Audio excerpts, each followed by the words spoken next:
नमस्कार, स्वागत है आपका हरियाणा न्यूज़ 24 पे। मैं हूं मुन्ना लांबा, मेरे सहयोगी विनय सिंधु के साथ। हम मौजूद हैं रोहतक विधानसभा क्षेत्र, सबसे पुराना शहर रोहतक में, और रोहतक के बिल्कुल सटा हुआ गांव दो में मौजूद हैं। किसान परिवार की बेटी अन्नू आर्मी में अभी लेफ्टिनेंट लगी हैं। मैं सैल्यूट करता हूं उस बेटी को।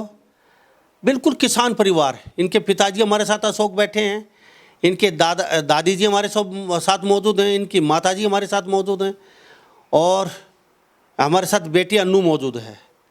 इनसे कई विषयों पे बातचीत करेंगे। हम ना आपको दिखा रहे हैं, प्योर किसान परिवार है ये। और अभी ये पशु चारा काट रहे हैं गंडासे में, अभी देख रहे हैं आप। और इधर ट्रैक्टर खड़ा है, और पिताजी भी किसान ही हैं, माताजी गृहिणी हैं। और अक्सर मैं कहता हूँ, आप बच्चे अक्सर माँ बाप को तंग करते रहते हैं, बड़े स्कूलों में पढ़ते हैं, महंगी महंगी किताबें अफोर्ड नहीं कर पाते माँ बाप, बड़े महंगे महंगे जूते पहनने के लिए चाहिए आपको, कोट टाई चाहिए बड़ी महंगी, उसके बाद भी आप कहीं ना कहीं फेल हो जाते हैं, यानी कि फेलियर साबित होते हैं। तो अक्सर कहता हूँ, पैसे से, महंगे जूते और टाई कोट पैंट से, और महंगे स्कूलों से, एसी कमरे और एसी स्कूलों और एसी बस से कभी पढ़ाई नहीं आती। जज्बा, जुनून और जोश होना चाहिए, और दिमाग इस तरीके से शार्प माइंड होना चाहिए कि हमें कुछ करना। इस बेटी का लक्ष्य था अन्नू का। अर्जुन की मछली की आग दिखाई देती थी अर्जुन को, वो इनका अपना टारगेट था, और ये किसान परिवार से हैं। अन्नू, आपका बहुत बहुत स्वागत है Haryana news 24। Thank you sir. Annu, क्या कहेंगे, कैसा लग रहा है? पिताजी किसान, माताजी भी गृहिणी, इतने पढ़े लिखे नहीं हैं। आपके दादाजी होते बड़े खुश होते, लेकिन दादी जी बेटी आपके हमारे साथ। क्या कहेंगे इसको लेके? काफ़ी लंबी डगर रही है, कठिन डगर रही है। ऐसा नहीं भी सोने की चम्मच लेके पैदा हो गए और सोने की चम्मच लेके ही ऊपर चले जाएंगे। तो आपने तो अपना ग्राउंड खुद बनाया है। तो ये इतना कठिन डगर में किसने आपको ये रास्ता दिखाया, भी ऐसा करना है नु, आपको ऐसे चलना है? मैंने मेरी जो 11वीं 12वीं है वो अकबरपुर से की थी। तो वहाँ पे मेरे आसपास के जो मेरे बाकी के क्लासमेट्स थे वो एनडीए के एग्ज़ाम्स देने लगे थे।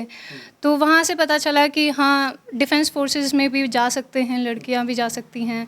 फिर लेकिन लड़कियाँ जो हैं वो सीधा 12th के बाद नहीं जा सकती थी, वो ग्रेजुएशन करनी पड़ती है उसके लिए। तो फिर मैंने ग्रेजुएशन मेरी हिंदू कॉलेज दिल्ली यूनिवर्सिटी से करी। फिर उसके बाद में मैंने अपनी इस क्षेत्र की ओर मैंने अपनी पढ़ाई जारी रखी, अपनी तैयारी जारी रखी।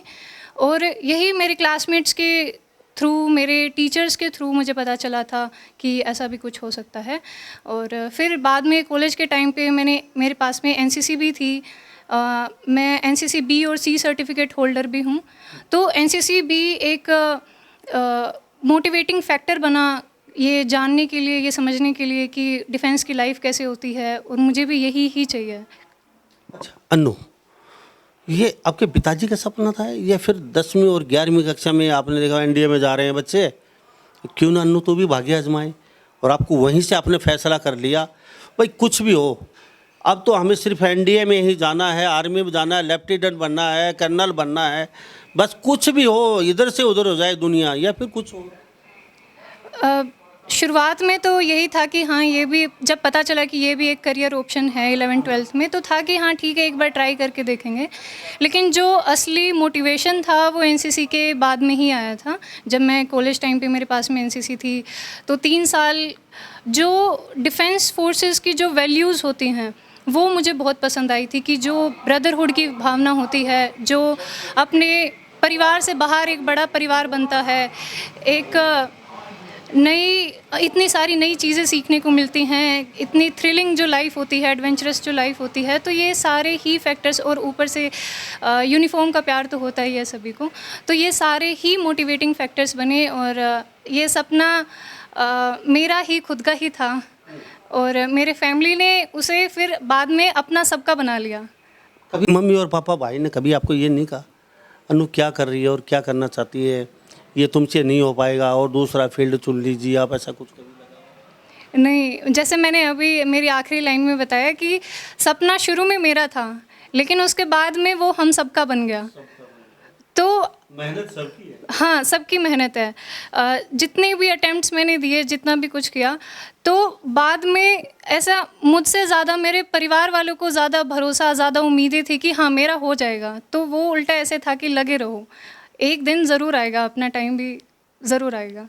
जी, अपना टाइम भी आएगा। एक गाना फिल्म में आता है, भाई अपना टाइम भी आएगा। तो वो टाइम अन्नू को आया, देख लीजिए। और वो अक्सर कहता है, बेटा अभी ये जो जिस स्कूल में पढ़ती है वो सरकारी स्कूल, नहीं, प्राइवेट स्कूल था सर। यानी कि नॉर्मल स्कूल था, बड़ा हाई फाई ऐसा नहीं था, डोनेशन देना पड़े। नहीं नहीं।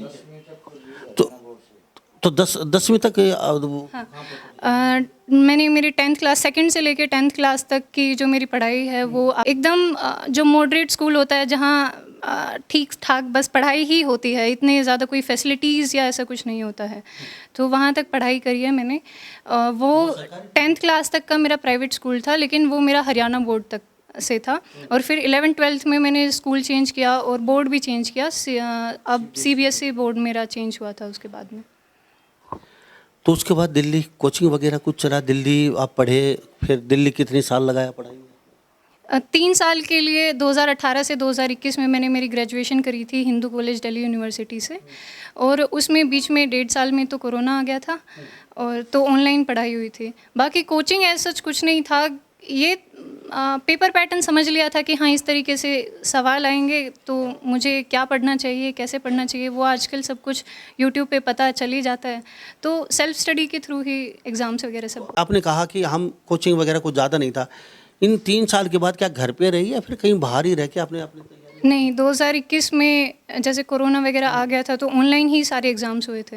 तो उसके बाद से मैं घर पे ही हूँ। 4 साल 2021 से 2025 तक मैंने घर पे रह के ही अपनी पढ़ाई करी है। जो भी मेरे एग्ज़ाम्स थे वो सब के लिए पढ़ाई करी है, उनको समझा है, निकाला है। तो यहाँ पे समय जैसे अनुकूल मिल जाता था, जैसे डिस्ट्रिक्ट आपको, भाई आप खेती करते हो, खेत के लिए भी जाना पड़ता होगा, घर के काम, भारी पोछा, अपने पशुओं का दूध निकालना, ये सारा काम। जैसे मैंने बताया था कि सपना मेरे परिवार का था, तो हमने काम भी बांट लिया। पढ़ने का काम मेरा था, खेत का काम मेरे मम्मी पापा ने संभाल लिया, खाना बनाना मेरी दादी संभालती हैं, जो छोटे मोटे बाकी के घर के काम हो गए वो मेरा भाई संभालता है। तो हम सब ने अपनी अपनी भागीदारी दिखा करके इस मुकाम को हासिल किया है। तो 2021 के बाद घर पे रही बिगर कोचिंग के इस बेटी ने कोरोना काल के बाद यहाँ घर पे रह के पढ़ाई की है और आर्मी में लेफ्टिनेंट लग गई हैं। अन्नू हमारे साथ मौजूद हैं। अन्नू, पहली रंग का? हाँ जी जी। ऑल ऑफ इंडिया पहली रैंक है, ये तो बताना ही भूल गए हम मौजूद हो डोब वाली में, और डोब गांव के अंदर अन्नू हमारे साथ मौजूद हैं, अशोक की पुत्री, ऑल ऑफ इंडिया पहली रैंक। और किसान परिवार, मेरे पास शब्द नहीं है इस बेटी के लिए मैं क्या कहूँ, क्योंकि पहली रैंक है इस बेटी की, ऑल ऑफ इंडिया घर पे रह के। और ये किसान परिवार आप देख रहे हैं, सिंपल परिवार, निहायती और शरीफ और ईमानदार। लेकिन साहब, जब दिमाग में कुछ कर गुजरने की इच्छा हो, आग का दरिया हो, चाहे कुछ भी हो, साहब पार कर जाता है, और सुख दुख भूख दर्द सब भूल जाता है इंसान। तो लक्ष्य शायद ही बड़ा आपने दिमाग में रख लिया, कुछ बड़ा करना है। तो हाँ, अभी ऐसा हुआ, अभी थोड़ा सा नो नहीं कर पाएंगे, और ये अटैम्प्ट कौन सा था आपका, ये भी जानना चाहूँगा। कभी ऐसा फीलिंग हुआ बीच में, नहीं यार ये दूसरे फील्ड चुन लेते हैं, ये तो बड़ा कठिन डगर है, नहीं हो पाएगा? सपना तो बड़ा था। मेरे पापा ने मेरे को बचपन में सिखाया था कि अब्दुल कलाम जी ने कहा था कि सपना बड़ा ही होना चाहिए। तो वहाँ से एक जुनून तो हमेशा से शुरू से ही था कि लाइफ में हर एक पड़ाव के बाद में एक नया चैलेंज लेंगे, कि 10th के बाद में बोर्ड बदल के भी स्कूल टॉप करना है, अब 12th में स्कॉलरशिप भी लेनी है, अब टॉप कॉलेज से भी पढ़ना है, वहाँ पे भी एनसीसी में भी सी सर्टिफिकेट में भी A ग्रेड आना चाहिए। तो वो हर छोटे छोटे पड़ाव के बाद में अपने आप को चैलेंज करने की जो आदत थी वो बन गई थी। तो सपना था बड़ा, और मुश्किलें भी आई हैं। ये मेरा 11वां अटैम्प्ट था इस पर्टिकुलर फील्ड के लिए। ये मेरा 11वां ICSB था। इससे पहले जो मेरा 6th अटैम्प्ट था उसमें भी मुझे रिकमेंडेशन मिला था और मैं मेरिट आउट हो गई थी। I was all India rank 31 at that time, लेकिन वैकेंसीज़ क्योंकि लड़कियों की कम आती हैं, सिर्फ 17 ही वैकेंसीज़ थी, तो इस वजह से नहीं हो पाया था। जो आपका सवाल था कि क्या ऐसा लगता था कि नहीं हो पाएगा, तो 11वां अटेम्प्ट थोड़ा लंबा हो जाता है। यारे प्यारे और मामा फूफा भतीजा और गांव या सबका प्रेशर, लड़की की शादी कर दीजिए भाई, लड़की की शादीशुदा की उम्र हो चुकी है, अब कब शादी करेंगे, पीठ पीछे बुराई आगे बुराई, अब लड़की कब शादी करेंगे, पता नहीं क्या करवा रहे हैं, कहाँ लेके जाएंगे इस लड़की को, पता नहीं कितने ताने सुनने पड़ते हैं। शायद ही वो ताने अन्नू ने भी सुने होंगे, इनके परिवार ने भी ज़रूर सुने होंगे, और शायद ही कहीं न कहीं को रिश्ता आ भी गया होगा। अब हो रहा हो बात बहुत हो चुका हो, बस अन्नू की शादी करेंगे, बहुत हो चुका है। ऐसा क्यों हुआ? क्योंकि गांव में रहते हैं तो ये स्वाभाविक है कि ऐसा कुछ हुआ होगा, पर मैं इस मामले में अपने आप को बहुत ही लकी मानती हूँ कि ये सारी बातें मेरे पेरेंट्स ने, मेरी दादी ने, मेरे परिवार ने कभी भी मुझ तक नहीं पहुँचने दी।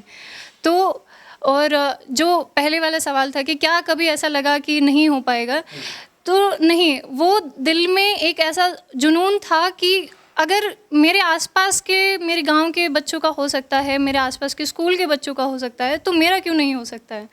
तो हमेशा से वो एक विश्वास अंदर रहा, मेरे परिवार का सहयोग हमेशा से रहा, पूरा सपोर्ट उन्होंने रखा। तो ये अब दिल में एक आग थी कि अब सबका सपना है तो पूरा तो करना ही पड़ेगा। क्या बात है।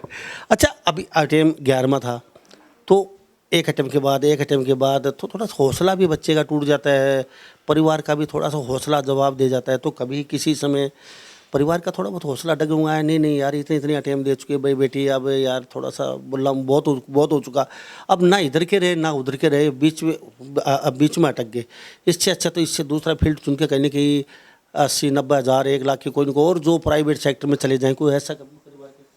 नहीं, ऐसा तो नहीं हुआ था, लेकिन मैंने भी इस सब के लिए इवेंचुअली एक प्रैक्टिकल अप्रोच अपनाई थी कि अगर ये नहीं तो मेरे पास मेरे बैकअप ऑप्शंस भी तैयार थे। मेरी अभी CGL में as a tax assistant job लग चुकी है, which I could have joined 1 महीने के अंदर, और उसके अलावा मैंने CAPF असिस्टेंट कमांडेंट का एग्ज़ाम भी दिया हुआ है, तो उसकी भी मेरिट लिस्ट अभी कुछ दिनों में आती ही होगी।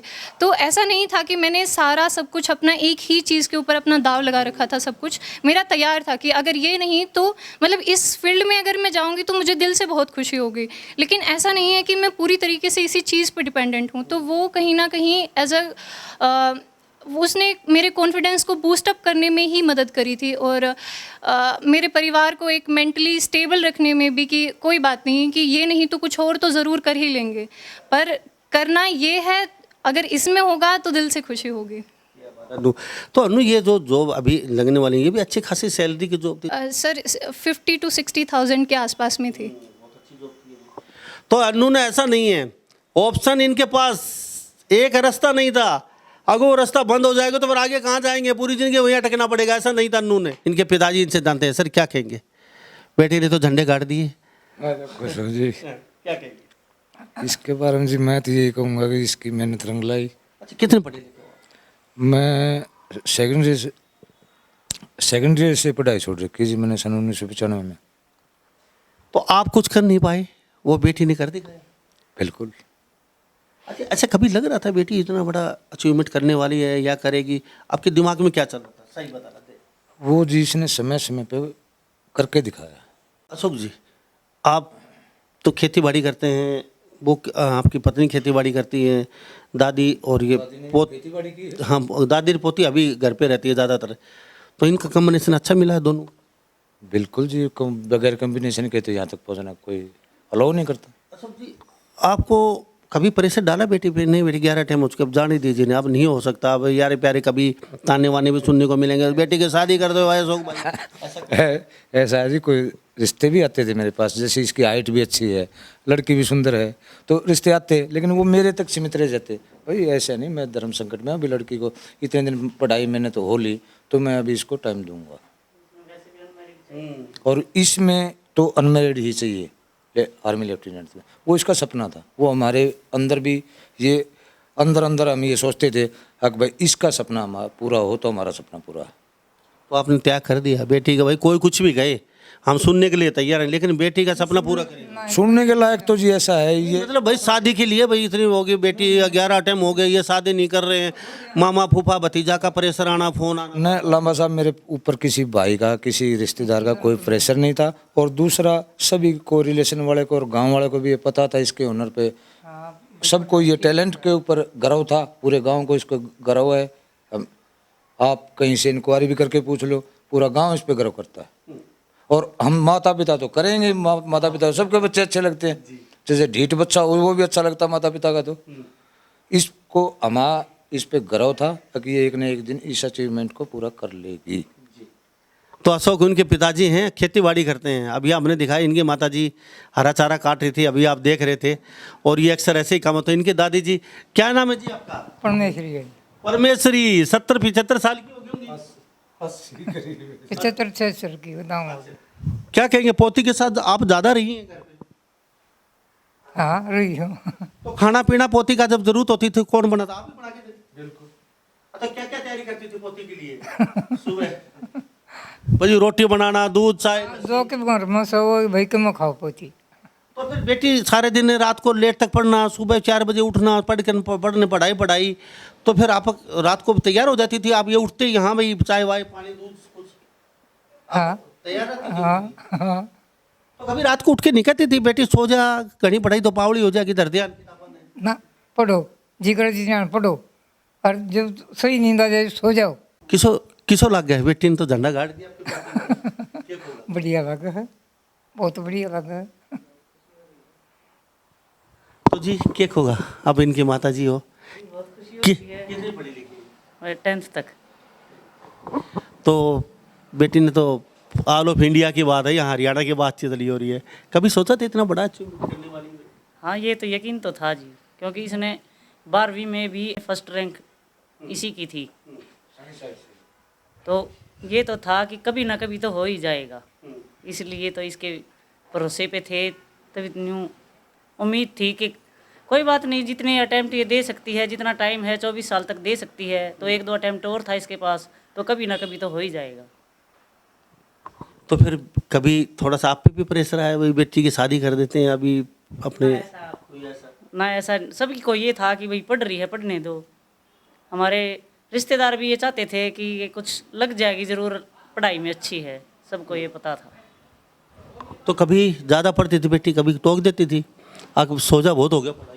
नहीं, हमने नहीं देखा ये किस टाइम सोती है किस टाइम उठती है। ऊपर एक कमरा है वो दे रखा है इसको, उसमें स्पेशल इसकी किताबें, स्टडी टेबल सब वहीं पे है इसका। एक कमरा दे रखा था 2021 से बाद से? कब दिन हुई कब रात हुई, किसके घर बारात आई, किसकी रिश्तेदारी में शादी है? कभी यार प्यारा शादी, गोलगप्पे खाने, शादियों में जाना, रिश्तेदारों से मिलना, कुछ ऐसा कभी?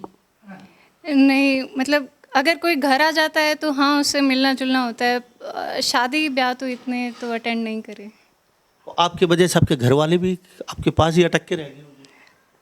वो एक नहीं, ऐसा तो नहीं कहूँगी कि अटक गए, पर वो एक ना, मैंने बताया कि वो सबकी हैबिट में ही आ जाता है कि शांत रहेंगे, थोड़ा शांत माहौल रखेंगे, पढ़ने का माहौल रखेंगे, तो वो भी ज़्यादा इतना शोर शराबे में गुल नहीं होते हैं।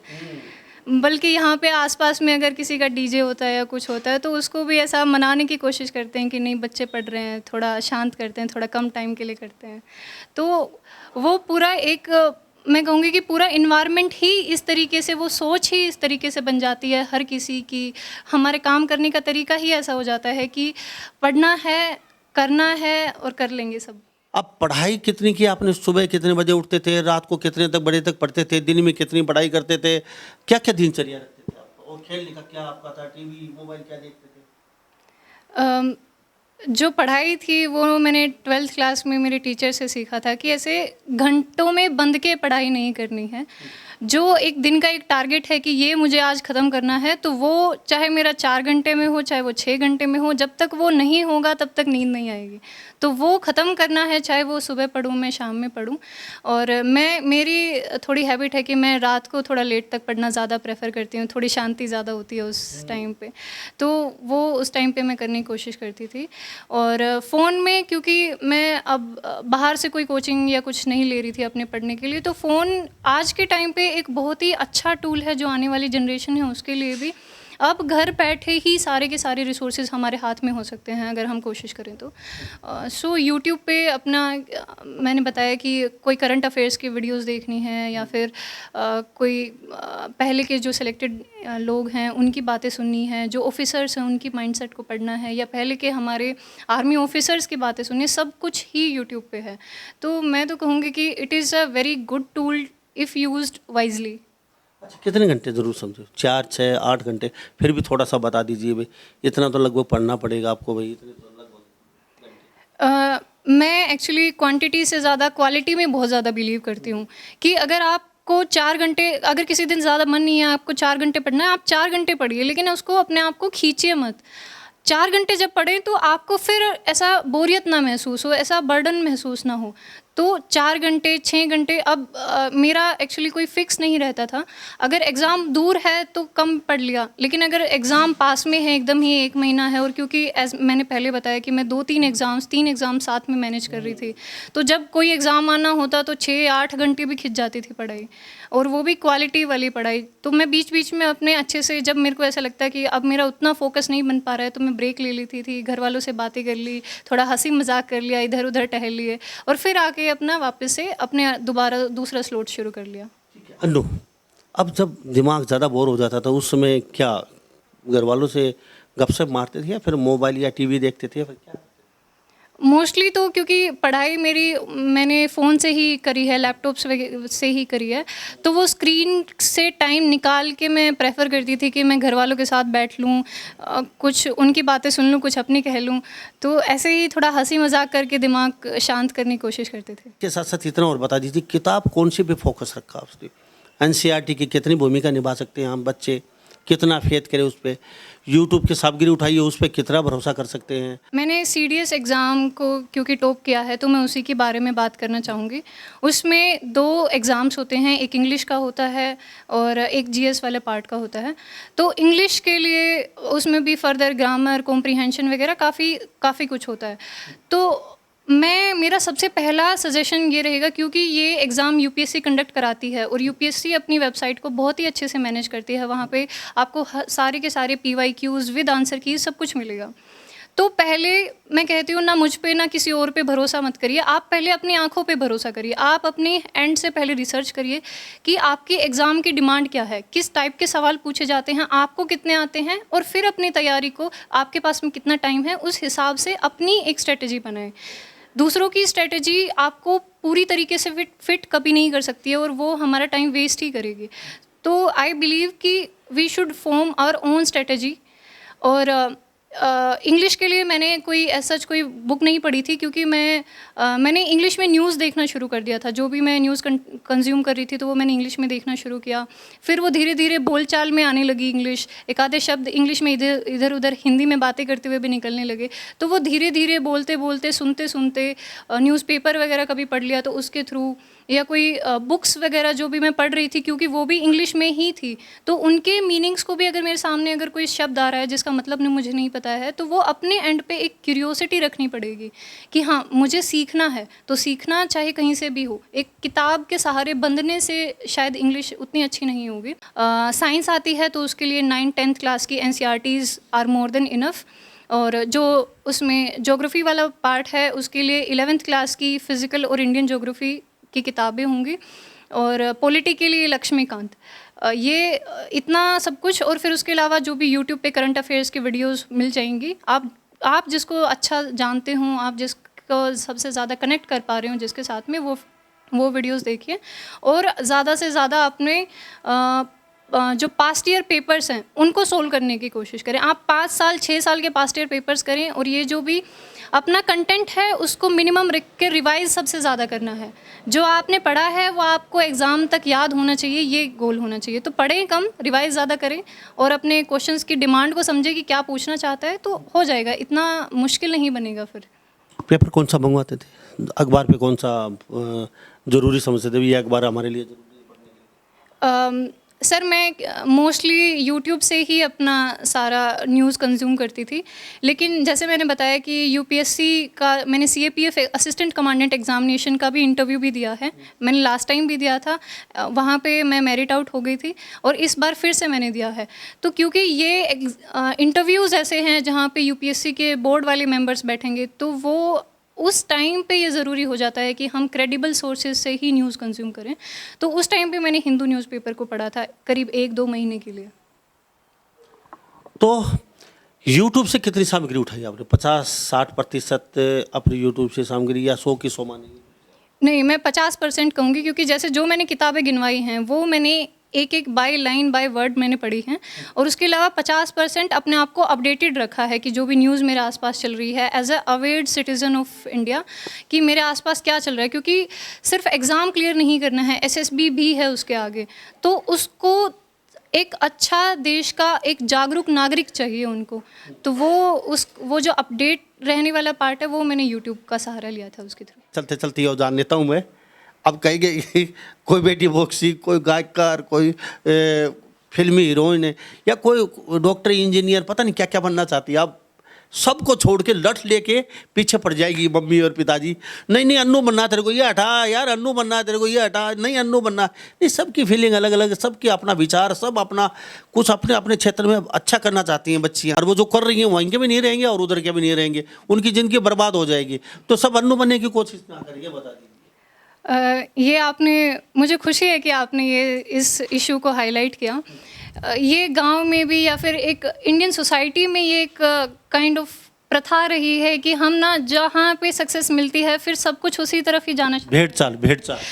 तो ये मेरी बहुत ही रिक्वेस्ट है पेरेंट्स से कि एक बार बैठ के अपने बच्चे से बातचीत करें, उसको समझें कि क्या जो फील्ड उसने चूज़ किया है, क्या उसको भरोसा है कि उसमें वो सक्सेस कर लेगा।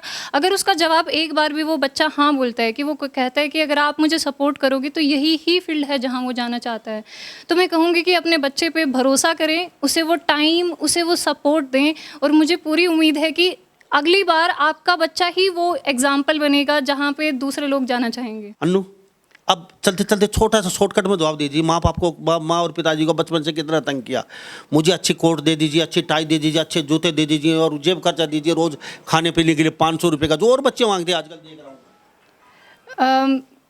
आई थिंक ये जो चीज़ जो मैं AIR 1 बन पाई हूँ, या फिर SSB जैसा जो एग्ज़ाम था उसको मैं क्लियर कर पाई हूँ, उसका एक रीज़न यही रहा है कि मुझे अपने ग्राउंड की रियलिटी बहुत अच्छे से पता थी। मुझे पता था कि क्या चीज़ें हम अफोर्ड कर सकते हैं, क्या चीज़ें हम अफोर्ड नहीं कर सकते हैं। तो जो चीज़ें नेसेसिटी थी उन्हीं को मांगने की कोशिश करी है मैंने। लग्जरी मैं खुद कमा लूँगी। क्या बात है सर। अन्नू, आपका बहुत बहुत धन्यवाद, हमसे बातचीत की बड़ा अच्छा लगा, और शायद ये ऐसे ही बुलंदियाँ छूते रहिए, और आने वाले समय में ऐसे ही आप इतिहास रचते रहिए, क्योंकि आदमी की, इंसान की सीखने की कभी उम्र नहीं होती। 100 साल सीख सकता, 100 साल के बाद भी सीखता रहता है। तो आपका बहुत बहुत धन्यवाद दिल से आपकी। Thank you so much sir, आपका भी। आप सभी लोगों का बहुत बहुत धन्यवाद। उनके भाई बैठे हैं, थोड़ा तस्वीर उन पर भी दिखा दीजिए। थोड़े दिन बाद उनके भाई के पास भी पहुंचेंगे। ये तस्वीर देख लीजिए ये, और इनके एक बेटी और एक बेटा है, ये अपने अशोक जी बैठे इनके, और थोड़े दिन बाद ये भी इनके पीछे पीछे आ रहा है, मोटिवेशन ज़रूर लेगा। और अन्नू शायद कान खचाई करेगी, भाई की भी ऐसी बात नहीं है, थोड़ा बहुत, क्योंकि इनका मार्गदर्शन ज़रूर मिलेगा। बड़ा अच्छा लगा इनके साथ बातचीत करके। आप भी कर सकते हैं, आज से ही महंगे जूते, महंगे टाई और महंगे स्कूल। साहब, पैसे से पढ़ाई नहीं होती, और ऊंची बिल्डिंगों में पढ़ाई नहीं होती, एसी कमरे में बैठ के पढ़ाई नहीं होती। अगर आपने सुविधा चाहिए तो होटल में जाइए साहब, घूमने जाइए। पढ़ाई के लिए मेहनत और खून पसीना दिमाग घिसाना पड़ता है। आप अक्सर कहते हैं महंगे स्कूलों में जाके, महंगे स्कूलों में पढ़ के कोई इतिहास नहीं रह सकता। ये बेटी हमारे साथ देख लिया, ऑल ऑफ इंडिया में पहला रंग है इस बेटी का, और डोब गांव में मौजूद है, हरियाणा राज्य के रोहतक में। अन्नू हमारे साथ, उनके पिताजी, पूरा परिवार। तो इस बारे में आप क्या सोचते हैं? सभी इन बातों के साथ मैं मुन्ना लांबा, मेरे सहयोगी विनय सिंधु के साथ हरियाणा न्यूज़ 24। नमस्कार, जय हिंद।